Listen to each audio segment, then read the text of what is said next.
दैवयोग तथा शकुनी के छल कपट से कौरवों और पांडवों में वैर की आग प्रज्वलित हो उठी। दुर्योधन बड़ी खोटी बुद्धि का मनुष्य था। उसने शकुनी के कहने पर पांडवों को बचपन में कई बार मारने का प्रयत्न किया। युवावस्था में आकर जब गुणों में उससे अधिक श्रेष्ठ युधिष्ठिर को युवराज बना दिया गया तो शकुनी ने लाक्ष के बने हुए घर में पांडवों को रखकर आग लगाकर उन्हें जलाने का प्रयत्न किया, किंतु विदुर की सहायता से पांचों पांडव अपनी माता के साथ उस जलते हुए घर से बाहर निकल गए। अपने उत्तम गुणों के कारण युधिष्ठिर हस्तिनापुर के प्रजाजनों में अत्यंत लोकप्रिय हो गए। उनके गुणों तथा लोकप्रियता को देखते हुए भीष्म पितामह ने धृतराष्ट्र से युधिष्ठिर के राज्याभिषेक कर देने के लिए कहा।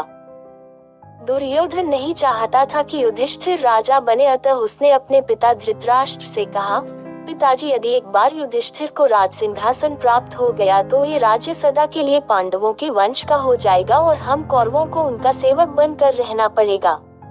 इस पर धृतराष्ट्र बोले, वत्स दुर्योधन, युधिष्ठिर हमारे कुल के संतानों में सबसे बड़ा है, इसलिए इस राज्य पर उसी का अधिकार है। फिर भीष्म तथा प्रजाजन भी उसी को राजा बनाना चाहते हैं। हम इस विषय में कुछ भी नहीं कर सकते। धृतराष्ट्र के वचनों को सुनकर दुर्योधन ने कहा, पिताजी, मैंने इसका प्रबंध कर लिया है।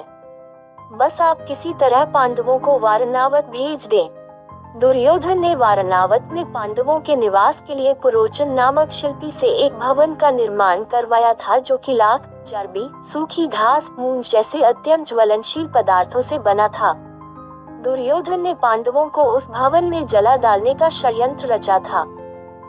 धृतराष्ट्र के कहने पर युधिष्ठिर अपनी माता तथा भाइयों के साथ वारणावत जाने के लिए निकल पड़े।